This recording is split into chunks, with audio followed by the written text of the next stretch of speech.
Hello, everybody, and welcome to The Tech Informist, a podcast show centered around trying to inform our listeners and readers about the informative world of technology. We change all the time, and here we are. I'm Kevin Harvell, your host, and joined by a good friend JJ Hammond. JJ, how are you doing today?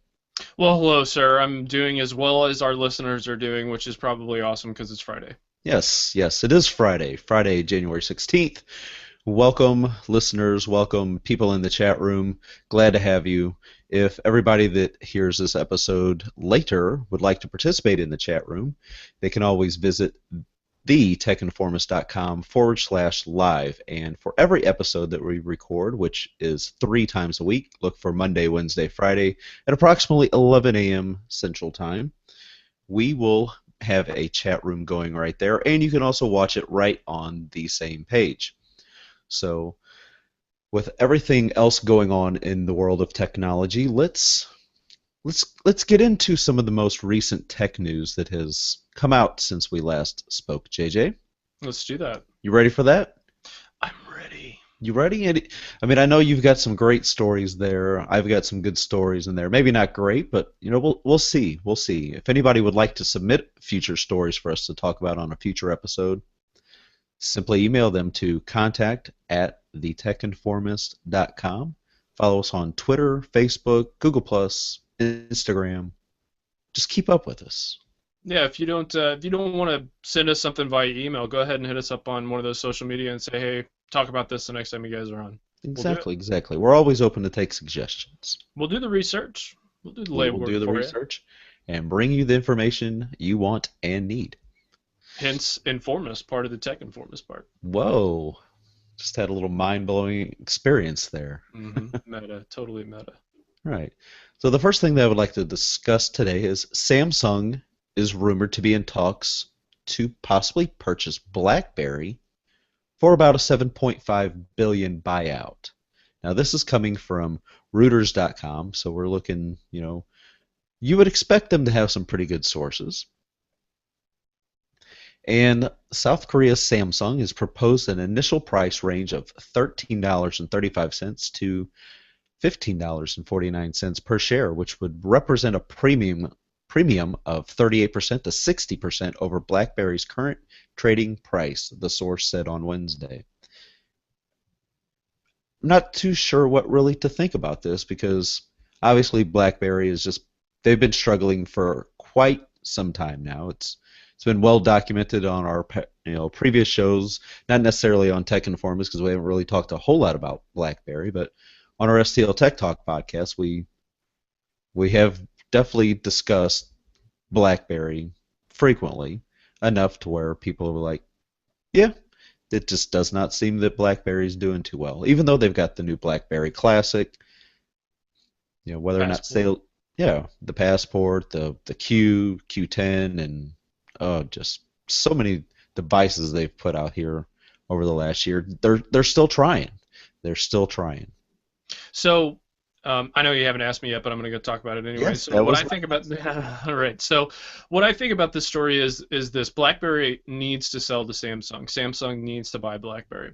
The reason why I say that is because we're going to be talking about this in a later story, but Samsung is moving towards a way to secure some type of business strategy going forward that doesn't involve relying on anyone else but Samsung to create, make, and have operating systems that it can control and support itself.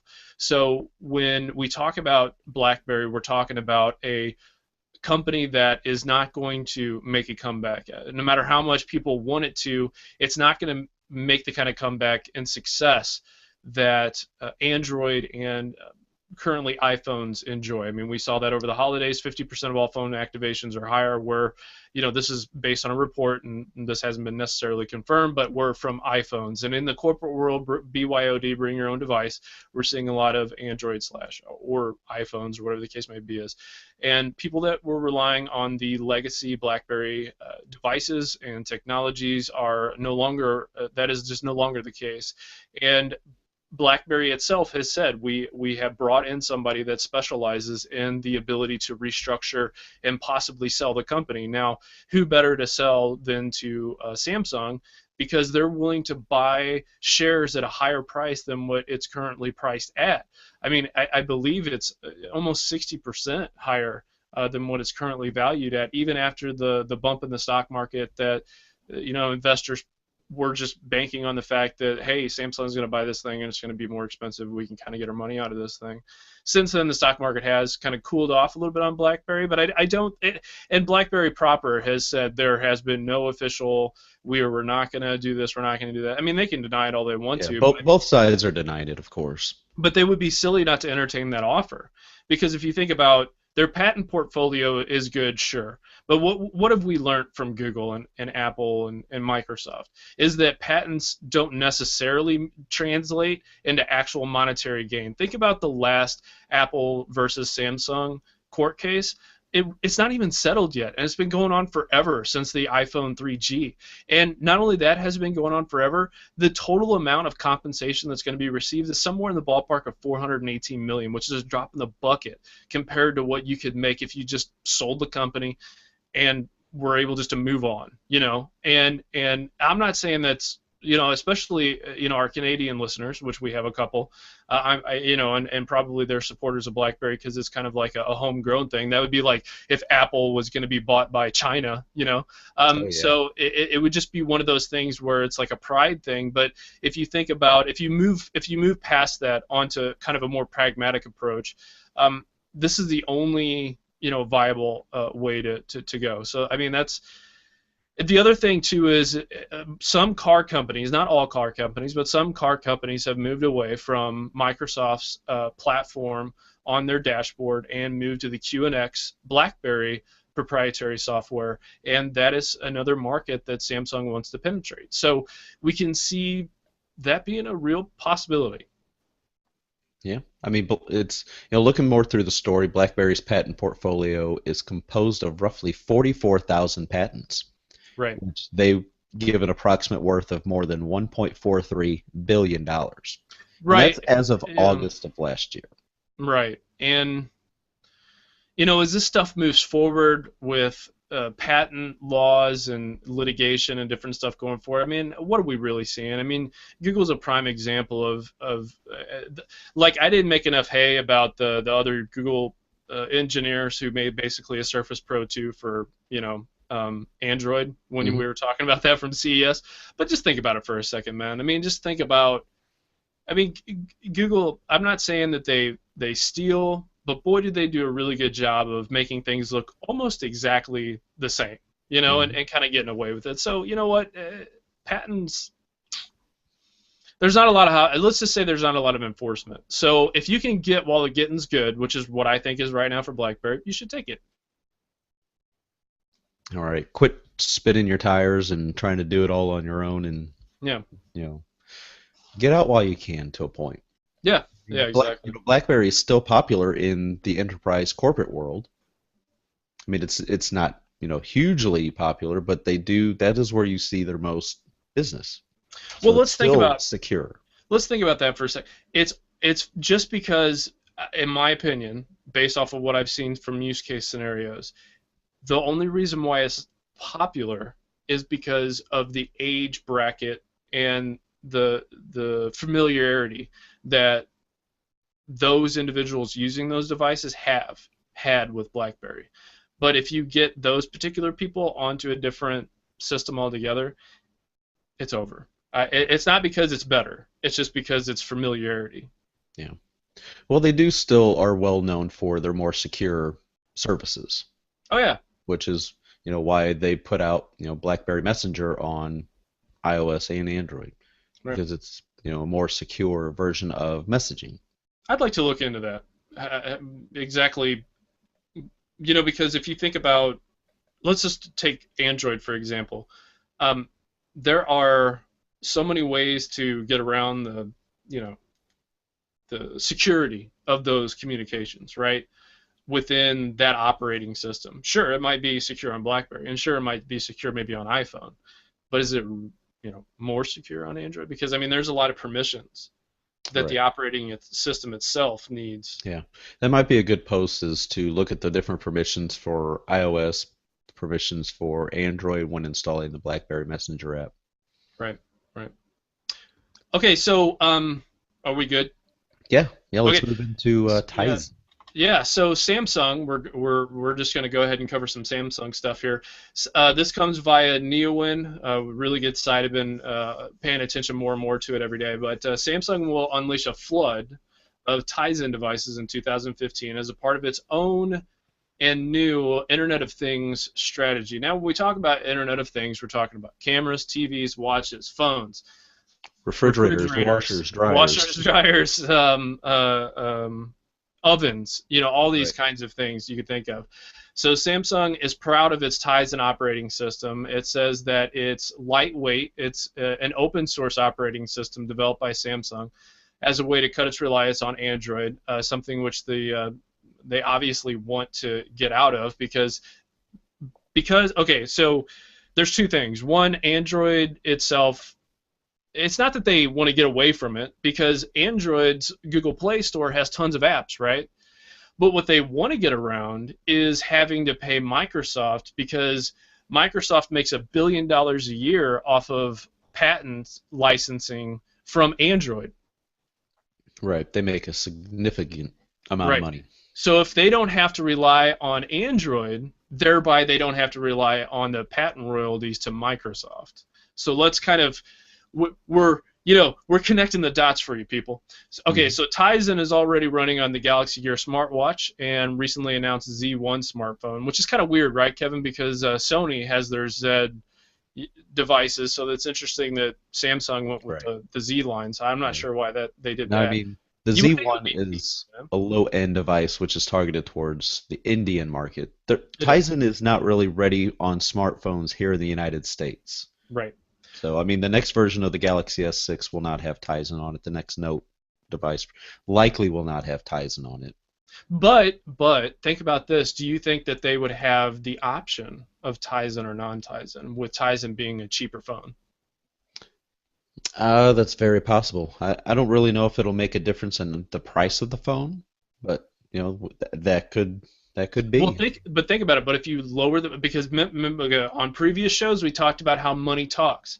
Money If does you're talk. if you're looking at one phone and you're like, I like that phone, but Samsung, because they want to penetrate all the markets, they drop the price just enough to where you're like, I can save a little bit of boom.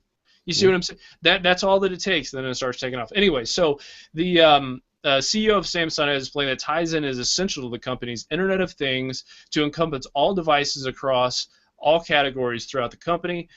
Oh no, my screen just went dead on me. Okay, there we go.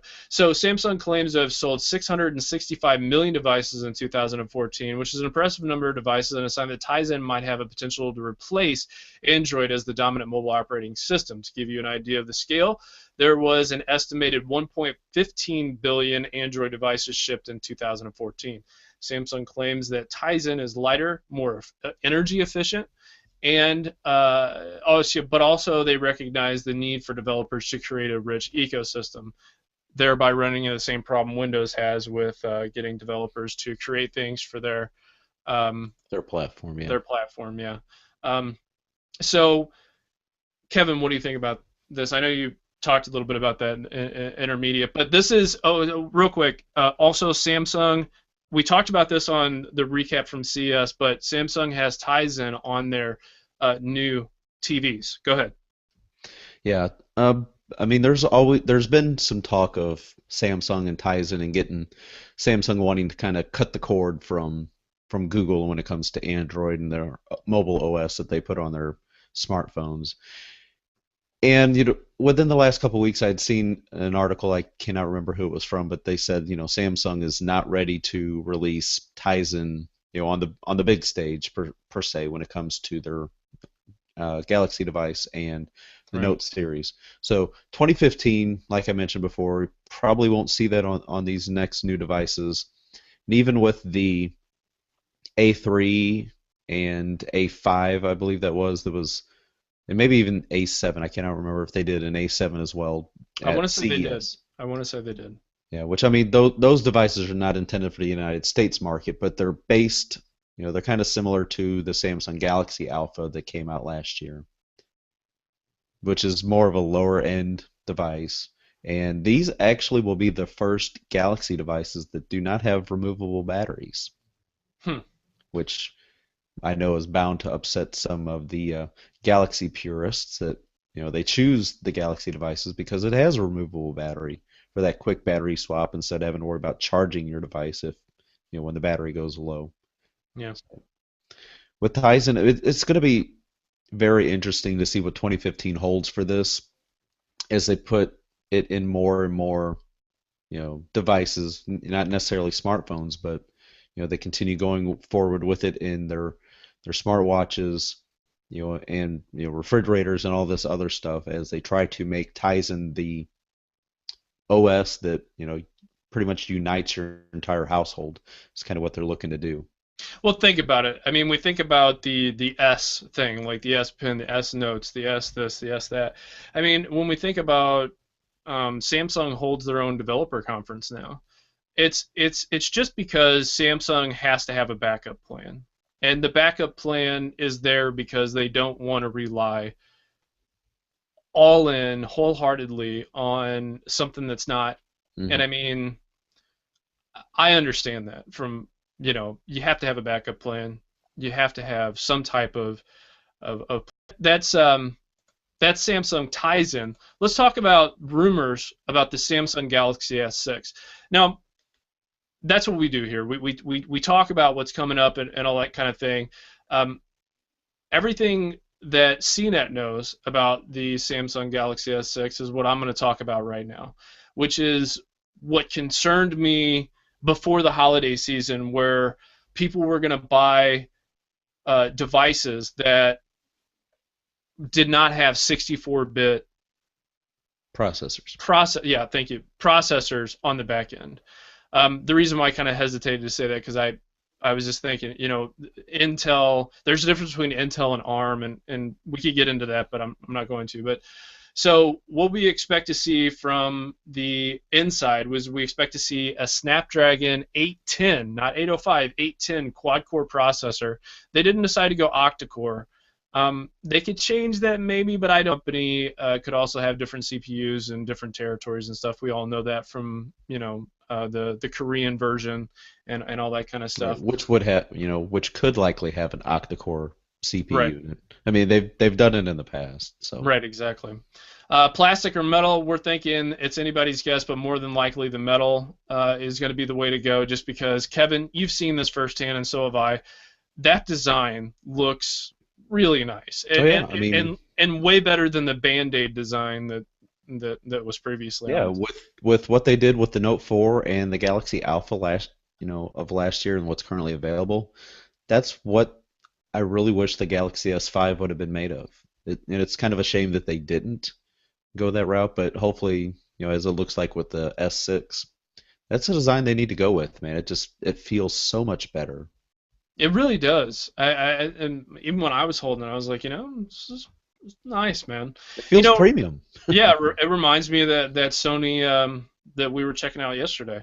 So the other thing is the screen. Obviously, Quad HD is going to be the thing. 5 megapixel front-facing camera, probably somewhere in the ballpark of 16 to 20 megapixel rear camera. I think we're going to see an improvement in battery life. 3 gigabytes of RAM, the 32 gigabytes of onboard storage. I think is going to be where it's at. 5.5-inch display, not too shocking there. Right. So obviously all the things you would think of, but here's the thing: 64-bit processor, TouchWiz, Android skin still there. That's not going away. So that's what we know so far. So it's going to be real interesting to see the device. If the rumors are true, hold true, I think that this could be a significant bump from. I think that a lot of people that have an S4 right now are totally jump on board with the S6. Right. Because I mean, the 4 was nice, not really a huge jump over the S3, but I mean the S5 was nice, but then again it wasn't a huge jump over the S4. I Right. think the with the Galaxy S6, that'll be the device that Galaxy owners will be waiting will have been waiting for because Absolutely. yeah, I mean, like you said, going with the new 64-bit processor, which is similar to what's going to be in the G Flex 2, Hmm. that that's going to be it's going to be nice. Looking forward to hearing that, and I guess they'll have their own special presentation as long as it's not flashy like that New York one a couple years ago. That was bad. Yeah, the S4. Everybody's just trying to write that off from memory. Right. Marketing memory, if you That's will. right. I'll keep bringing it back though. It's okay. Okay. Yeah. No, it's Rip that band-aid off. yeah. Yeah. Well, when I saw the gold version of the S5 and I saw it does look well, it's not gold, but I mean that's that brown, that beige color. It looked just like a Band-Aid when somebody said that, and I was like, oh Oh my yeah. God, now I can't Yeah, see 'cause it it. had all the little individual dimples and stuff in the back. Dimples, yeah. It's one of those things like when you say it, you can't unring that bell. Like you look at it, and it's like Exactly. you see it every single time. Anyways, All right. I digress. Okay, so moving on, we will talk about the Nest co-founder and CEO Tony Fadell is going to be adding to his responsibilities. Google is going to end the Google Glass Explorer program and Hmm. transition control of the department that works on Google Glass, which is called Google X, and that group is going to now report to Tony Fadell that you know he came up with Nest, him and obviously some coworkers and stuff of his, but they're going to be now in charge of the Google Glass project going forward. Now, does this mean that we're getting ready to see more development into the consumer version?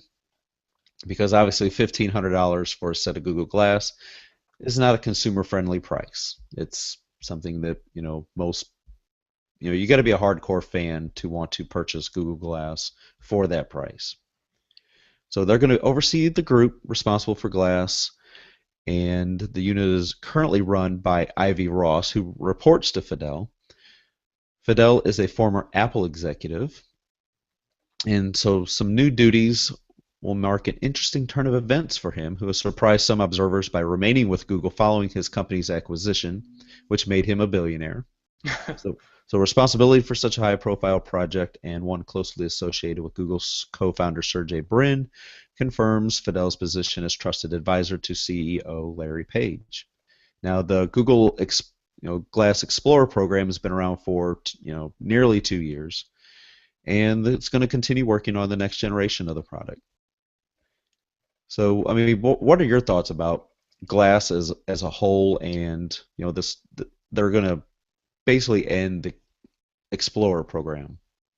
I'm totally fine with it. I think that it was a it was a good idea in theory, and I think that we are going to see. Okay, so we are going to see all of the benefits from Google trying this out and trying to develop an ecosystem and all this kind of stuff in specific areas, like when you were at CES and you put on the glasses and you were telling me you were looking at something, and in the glasses it was showing you the different components that were a part Right. of what you were looking at. That's the kind of thing that I see going forward. Yeah. So, And that was by Epson of all companies. yeah, right. So when you're looking at where this is, I see this as being not for, I see this as being a utility for people who are making things. So, for example, if I wanted to make, um, or if I was assembling car parts, you used to work in a place where you had to do this. So say if you're wearing these type of glasses or whatever that was showing you, hey, this part, goes in here and all this other kind of stuff. And if there's an error in the line, the glasses can detect those sorts of things. That's what I see going forward for this particular project, and that's where I think honestly they can make the most money. I don't think that society is ready for to be always monitored by other people like this.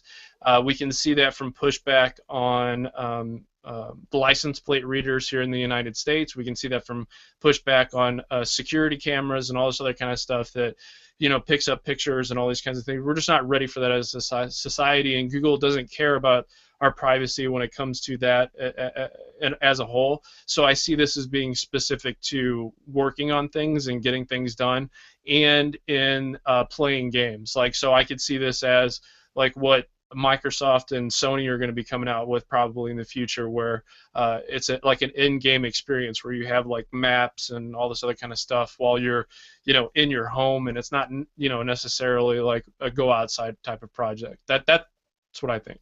What price point would get you interested in wanting to buy glass? $300. 300? Mm-hmm. Yeah. That's kind of what I mean, somewhere between, 250 and 400, which, obviously puts 300 right in square, almost square middle of it. Yeah, I think that's what it is going to take. It's going to have to be less than 500 for sure. absolutely. And Without a doubt. sent back a picture from CS. Toshiba also has their own version of a wearable that they call like Toshiba glass or glasses, whatever they call them. Mm-hmm.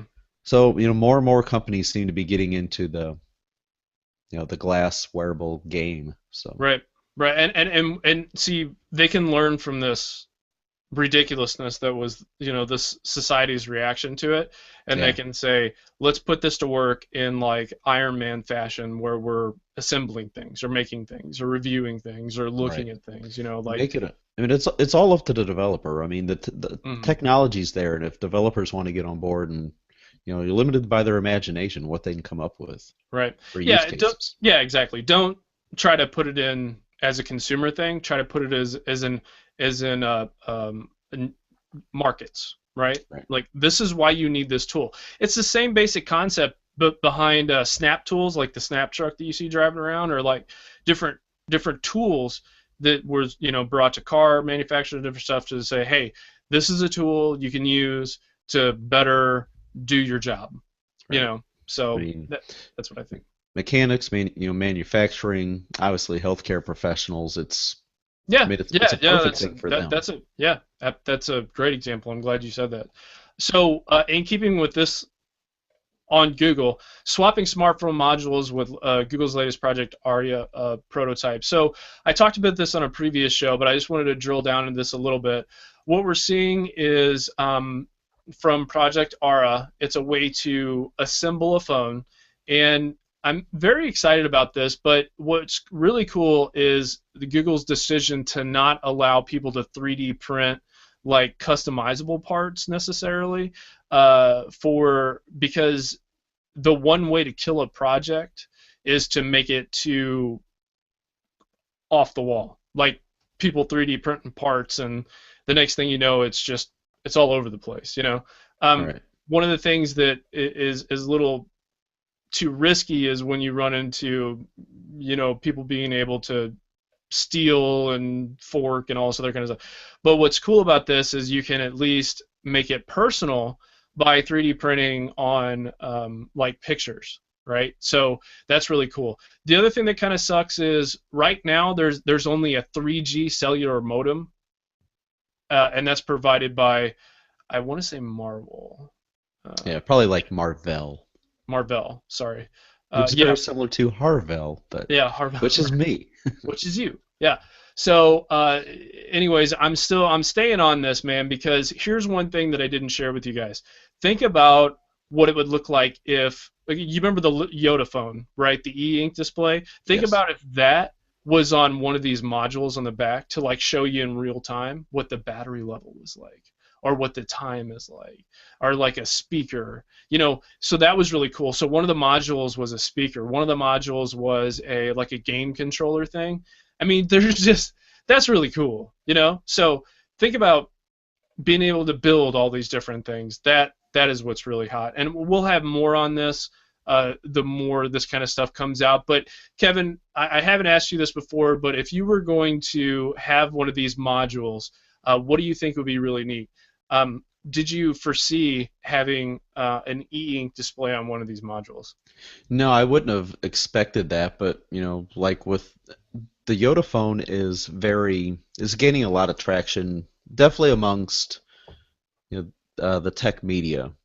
There's Android Central's putting out a lot of posts about it. As they're getting more hands-on time. I got some hands-on time with it at CS, and it was the responsiveness of it was a lot better than I expected. It had a little bit better refresh rate than I expected because I mean when we think e-ink we just think of Kindles. We Hmm. just think of reading ebooks.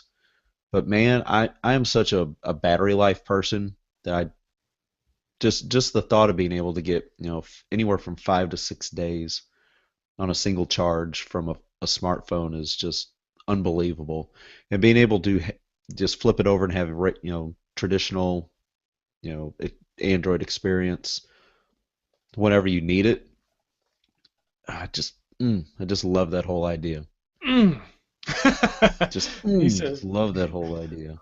"All right, you're up, Kev." All right, so the next thing that I'd like to talk about is now I know this is kind of like your thing that you mentioned, but it was also something that I had seen yesterday that Elon Musk from Tesla, the Tesla CEO and SpaceX CTO, took to Twitter this afternoon, which would be yesterday, to provide a bit more information on his Hyperloop project.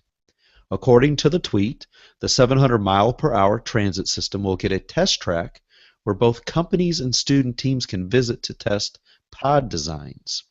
What's more, he says Texas will be the likely home for this test track. Now, they mentioned, what was it, to get between San Francisco and Los Angeles, I think would Screw take you, Texas. approximately What? 35 minutes.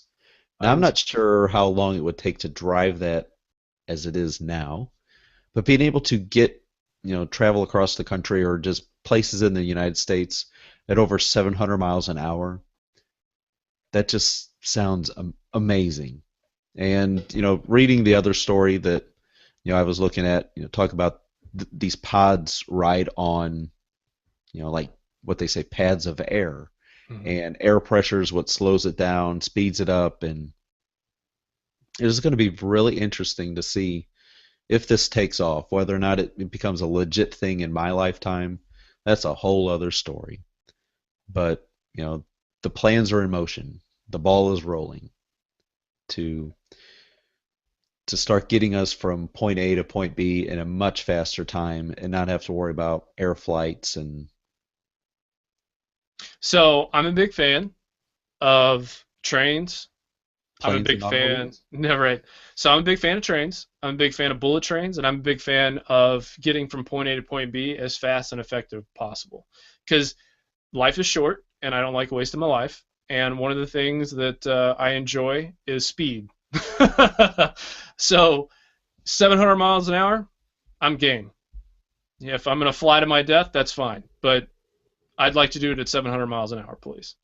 So uh, the Hyperloop, I'm very excited about this. Again, Kevin, I appreciate you drilling down in this story because one of the things that concerns people is how, how does this work?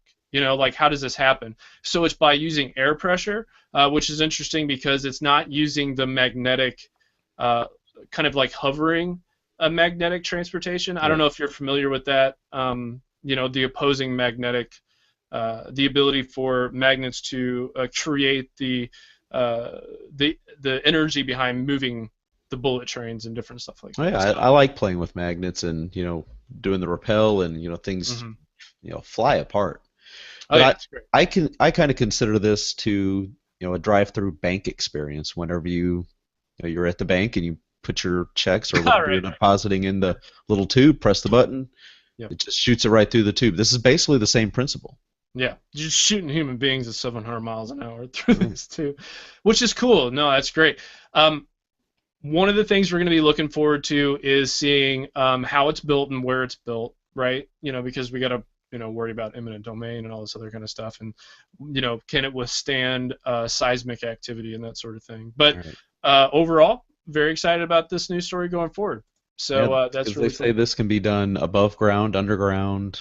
So yeah, it is going to be very interesting. And the people that, obviously it's not going to start off here in the Midwest, but you never know. It could because there's a lot of open area in the Midwest.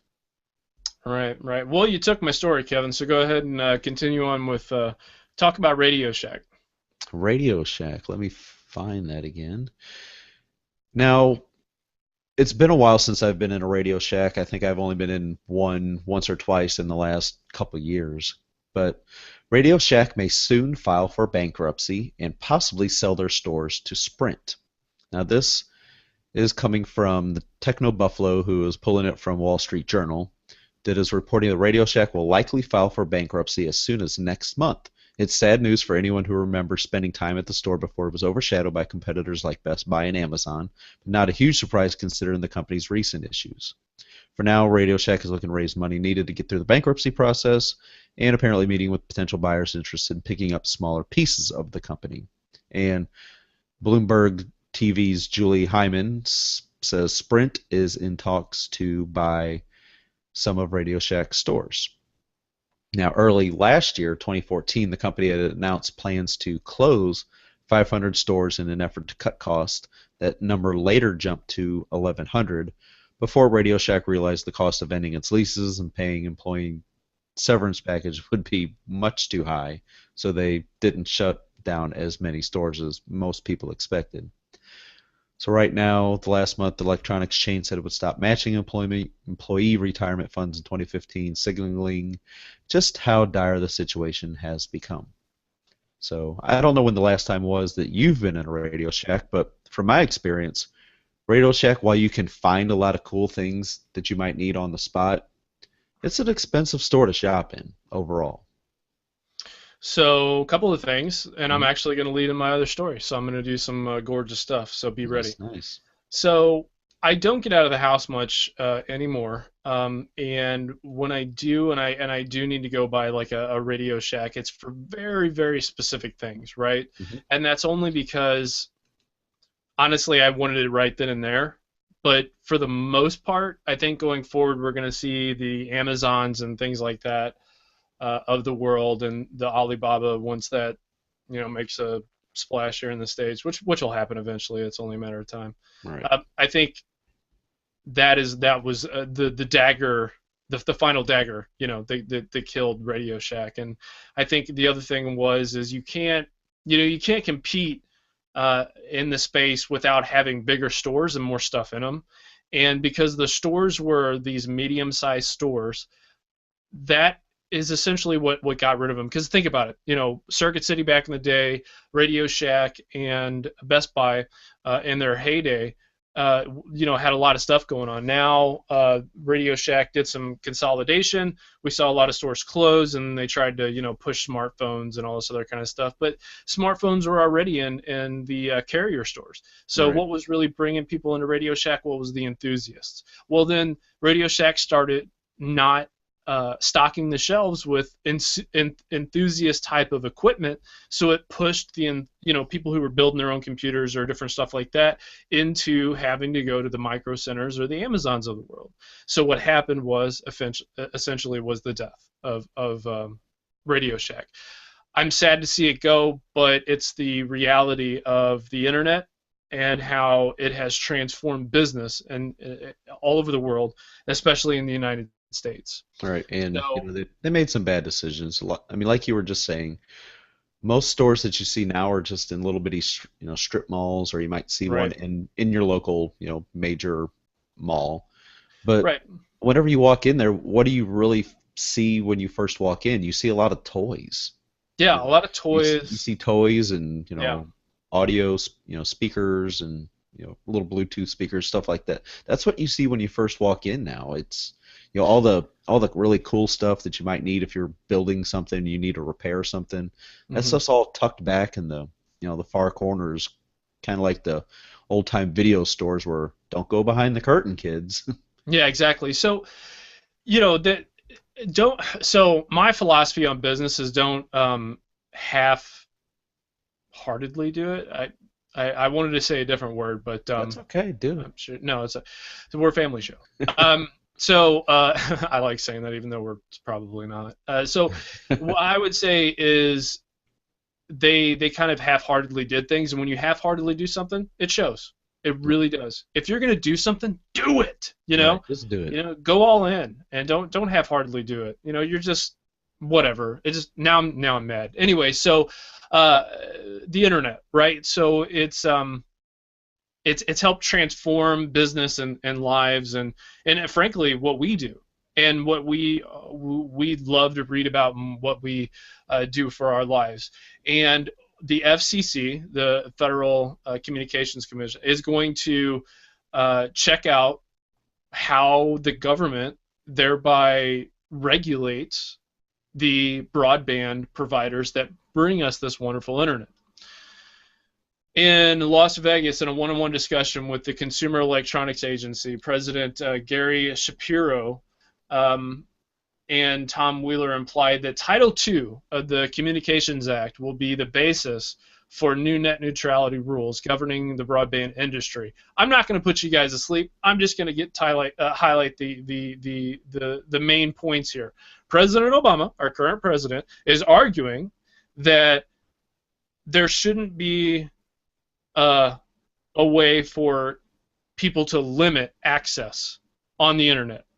The broadband internet should be something that is equal, like all men are created equal, all men should be treated equal, men and women, are saying that if you're a big business or small business, you should all be treated the same on the internet because that's fair, right?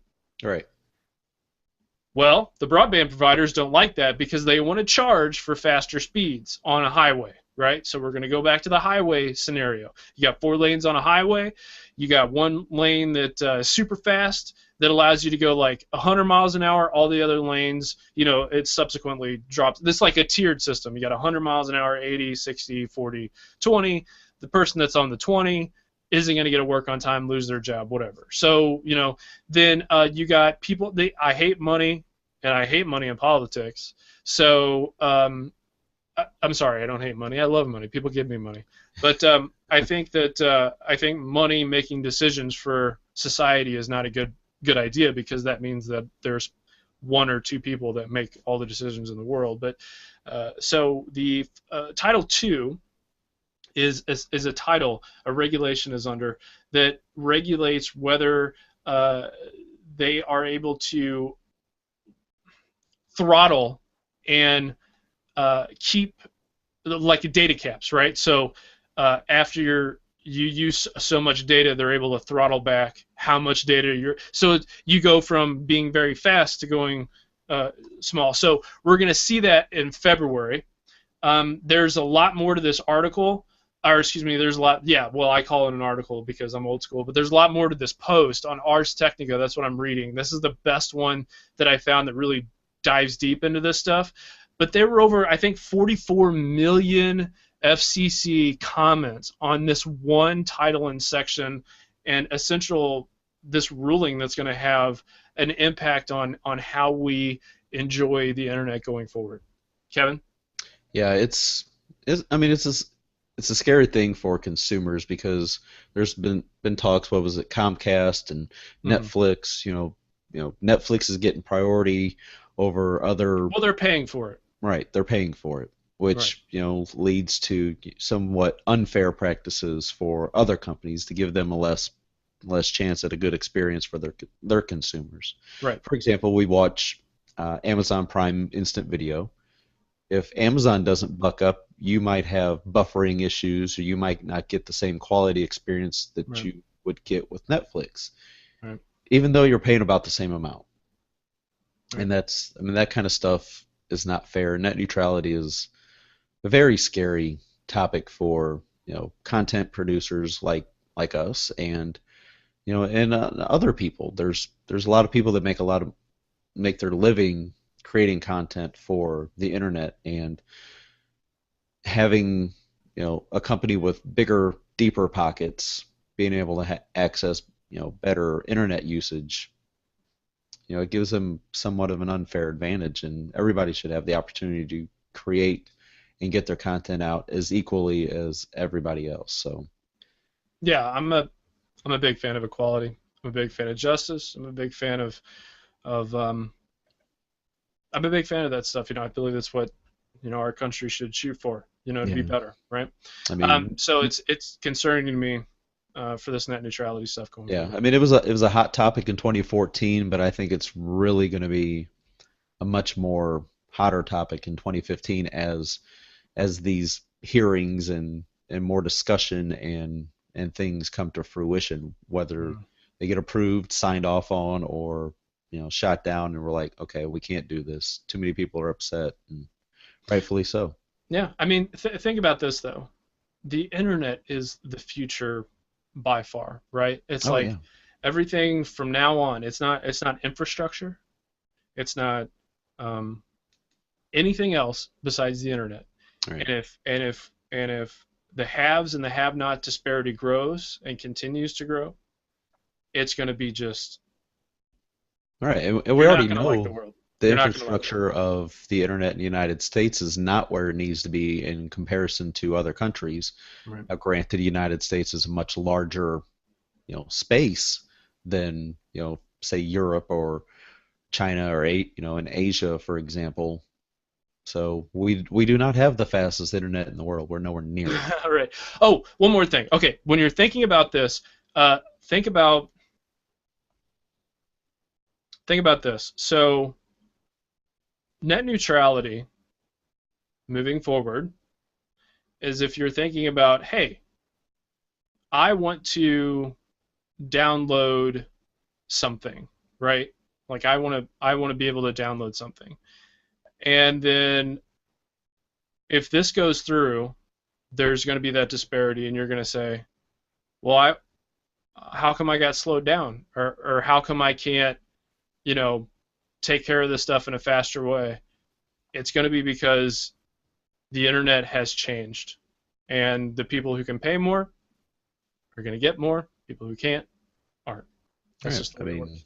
operating system updates, for example, with Windows 10 previews and Mac OS updates and stuff. Those are humongous downloads Hmm. when you think about it compared to the Napster days of 3 megabyte, 4 megabyte songs. Now we're talking gigabyte downloads, and it just depending on what net provider you might be with, you can get it this fast or that fast. It just no, Okay, so not real for me. quick, something else I wanted to say. Think about that. Also, here's the opposing view. AT&T, Verizon, Comcast, and all these other guys. They say, well, we're not. Do you remember us covering this on the Tech Informist on a previous show when we talked about AT&T getting in trouble for stopping rolling out their broadband because they didn't like with the direction? Yeah, they were going to hold off on Yeah, yeah. So rolling they out the got in trouble for updates. that, which is good. Think about the opposing argument. Well, I don't. As a big company, I don't want to invest my money in rolling out fiber optic cable if everybody's going to be treated for free, and I spent all this money to lay this you know this wire or put it up in the air or whatever. Well, guess what? Our tax dollars are actually what is building that, and they get huge tax breaks for building out the infrastructure. So really, really, they didn't have to pay for it hardly at all. And they are more than going to make up for it in the amount of money that people are going to pay just for the service anyways. So really all this is about, in the end, is again, money. Right. It's not about delivering a better experience. It's not about delivering all those kinds of things. It's all about money. So so when you hear the opposing argument, it's just about money. That's all it's about. It's they and they more than get for it in tax deductions. All right, let's go to the next story, Kevin. All right. Is So that the is that me or is that? yeah, it's technically it's you. The Oh if wait, you want to talk about the Academy Award thing. yeah. Okay, let's hop on to something cool, right? Because we were just talking about something that's not maybe not so cool. So Kevin, before the show goes, JJ, what's this Academy Award stuff doing in our show notes? What's going on? All right. So pre 2013, the Academy Awards, for people who give a crap about this, I hope you all do, was done non-electronic. So it was done by mail. There was essentially about 5,723, but who's counting, members of the Academy Award Voters. process, Yeah. the voters. Yeah, that's what I was going to say.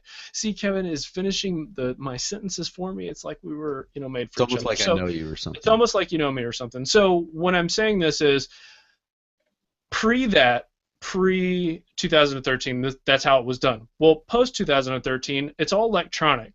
Well, of those members who vote for the best actor, best film, writers, directors, so on and so forth, there are they are unknown. Some people come forward and they say, "Oh yeah, I'm a part of the project," but they're not supposed to. All of this is supposed to be hush hush. They're not supposed to talk about this, and they're not supposed to talk about who they are. It's kind of like a do not disclose or whatever. All right.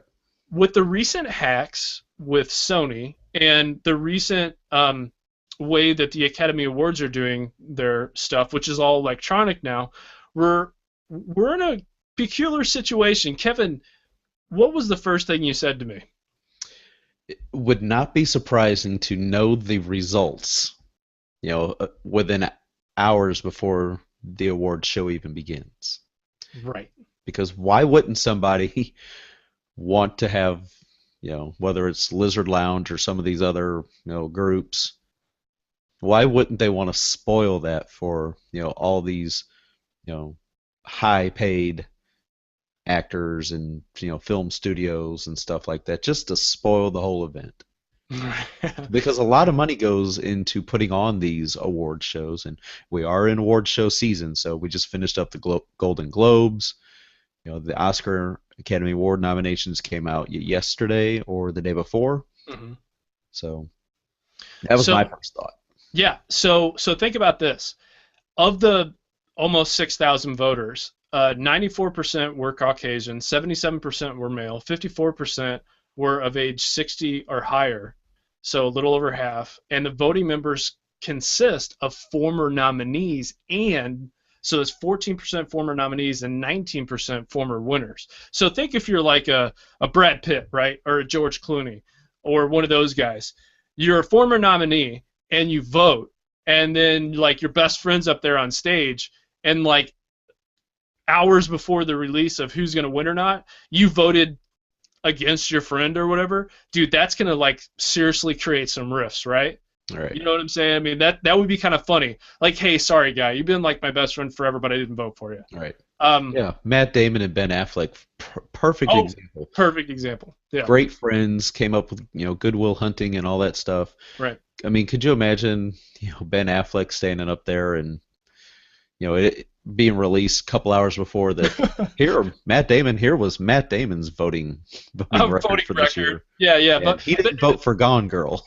Right, and here's the other thing: is it goes back to 2003. So it's possible with the leaks from what happened to Sony that they could go back in time. Because one thing that bothers me more than anything in the world is data storage. I wish we would live in a Snapchat type of world, the idea behind it, not the actual application, because we all know Snapchat does hang on to some of that stuff. Right. But the idea of it going away. The stuff just needs to go away, period. I mean, I think that's a good idea, but, that's never going to happen. But, I mean, I think that's a good idea. But just think about years from now, what the kind of stuff that's going to happen going forward. The other thing, this is kind of a did you know segment, guys and gals who are listening to the show. The second thing was, I didn't know if you know this, Kevin, but the format for the Academy Award video submission process has to be, it doesn't even have to be in 1080p. It has to be 1280 by 720. Nice. Isn't that funny? And that the lowest frames per second is 24 frames per second or 48 frames per second with progressive scan digital media format. Wow. Did you know? No, I didn't. And guess what? That was technologically related. So you're welcome, people. That's what we do here. We're freaking awesome. So the next story I want to hop right into, since we're kind of running short on time, is the HTC's next One flagship smartphone is set to launch on March 1st. What we can expect from this, honestly, if I just cut, copy, and pasted what I was talking about with the Samsung Galaxy S6, same basic thing here. I mean, Sure. that's what I honestly think that. I really do. I think that it's going to be... Would not be surprised. I think that it's going to have an awesome front-facing camera, like what we've seen with the HTC Eye. It's like a 13-megapixel front-facing camera, and I think it's going to have equally a higher, maybe 20 on the back. LG G4, we saw that as a possibility. Same basic specs. So we're going to see more of that stuff going forward. I cannot tell you how excited I am to talk about to all of you guys on Monday and then on Wednesday about Microsoft stuff. Kevin. Talk about your Microsoft story. I know you're definitely excited about that. I do. This is, everybody has their happy day or happy, like Apple has their WWDC. Dude, this is my version of Christmas. 2015 is like my happy day Christmas time All right, all January the time. 21st. January Looking. 21st. Yep. All right, so the thing that I wanted to quickly touch on in regards to Microsoft is that we all know that during November and December, Microsoft did really well with the sales of their Xbox One console. It finally, bested Sony in monthly sales. Thanks to the nice reduction in price. As of January 4th, the price of the Xbox One console went back up to the $399. Well, less than 2 weeks later, it's back down to $349 as Microsoft has dropped the price. So you'll be able to get the standard edition console for $349 starting when's that? I don't know when. I guess starting tomorrow. So Mm-hmm. which is actually starting today because this article is from yesterday. Mm-hmm.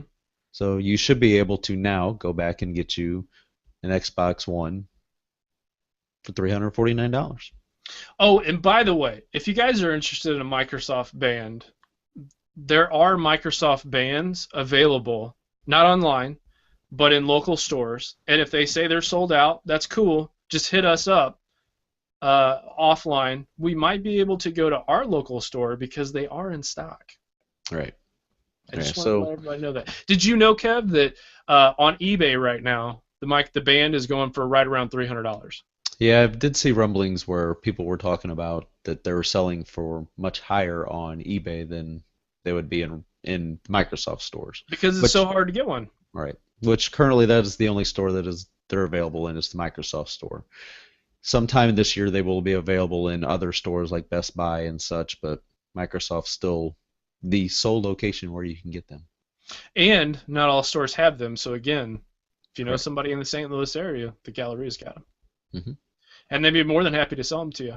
All right, Kev. Anything else to talk about before we move on to our app picks? No, actually, I think that was pretty much it Awesome. So real for quick, today. Bing and Google Translator. If you don't use this, just try it out sometime. If you have or know someone that speaks Spanish, French, or German, or whatever the case may be is, try these translators, man. It's a lot of fun. Like you speak in your natural language, whatever that may be. What in God's name was that? Was that your phone? Nope, that was one of your Windows phones. Ah, my 1020. Yep. Um, anyways, I thought I turned off the volume on that. Sorry, guys. So go check those out. It's a lot of fun to play with. Also, Google has this new deal where if you are looking at something in a different language, it'll translate it on the screen for you. Yeah, I saw a The demonstration. text. That's really cool stuff. That is really cool. That's going to help just loads. Yeah. And you know what? I was going to try learning another language, but I'm like, there's an app for that. Anyway, so go check that out. Also, I have a link, and it's from Engadget. It's one of their best from CES. I didn't know this, Kevin, because you didn't tell me. How dare you? That the MakerBot actually has the ability now. Some of these MakerBots have the ability now to make stuff in stone, wood, Chocolate. metal, chocolate. No, you can do some stuff. What the what? Dude, this is the future, man. I could make a hammer, it says, out of wood and metal with a Yeah. 3D printer. Yeah, with CS, it's just so big you don't get to get Did you over to watch? everything. Have you watched this video yet? You Not should watch yet. it. I've got it pulled up right now, so I'll be able to watch it once the show's over. Dude, watch this because like it shows how you don't have to be like so this okay, so 3D printing to me it kind of sucks for some artists because think about it, if you can't draw or you can't do this or you can't do that, doesn't matter because like in a couple of years you're going to be able to do whatever like sculpting wise and like maker wise you're going Hmm. to want to do. I'm just going to start making a bunch of transformers. That's what I'm going to do. There you go. Yeah, I'm Make going them to out like of metal and everything. yeah, I am. I'm gonna Okay. I'm gonna have custom transformers. I'm gonna have like a Windows type transformer that does the square or whatever. So that's gonna be really cool. But anyway, so I digress. That is our application picks and stuff. That is our future of everything. That is our show. That is it. So for people, we do appreciate those of you that stuck around. We know we got some of you guys watching, some of you guys sitting in the chat room. Unfortunately, you guys are being real quiet in the chat room there. That's why the chat room's there. It's the chat. Give I know. us give Yeah. us some instant feedback, things you might like to talk about. And anybody that might be listening that owns a company or sells a product or you have a product available and you might be looking to be a sponsor of the Tech Informist, let us know. Hit us up at contact@thetechinformist.com. You can visit us over at thetechinformist.com, and I believe it's the advertise page. Hmm. So it'd be /advertise. And you can look at our advertising agreement, and we're flexible. We will work with you to come up with a plan that works for not only you, but works for us. But again, thank you everybody for listening. Make Have a sure to, great weekend. all right, make sure to follow us on Twitter at TechInformist, Facebook, Google Plus, Instagram. You can always find me at Kevin Harvell or plus Kevin Harvell on Google Plus, at Kevin Harvell, as mentioned before, on Twitter. JJ, where can people find you? Where do you like to be found? I like to be found on the edge of a cliff. No, I like to be found on Twitter at JJ Hammond Music. That's two M's, one N, one D. It's JJ Hammond Music, and hit me up, man. If you guys are interested in music, technology, programming, whatever the case may be, hit me up. I'd love to talk to you guys. It'd be a lot of fun. All right. And, for those of you regular listeners that are like, where are the guests at? Where are the guest Right, interviews? right. We're working on getting those scheduled back up probably in the next week or so. So Hmm. maybe we might have one next week. We're still working on that, trying to get some people finalized. But yes, we will be bringing our guest interviews back and continuing on with our 3 shows a week. So we hope you like it. The numbers show that you do. We're getting a lot of listeners. A lot Oh of yeah. people are checking in. We really do appreciate it. But we want feedback. Let us know what's good, what's bad, what can we do to improve, other kind of segments you might like to see in the show. So I believe that's pretty much it for today. So everybody have a wonderful weekend. This is the Tech Informist, Kevin Harvell, JJ Hammond. Consider yourself informed, and we are out.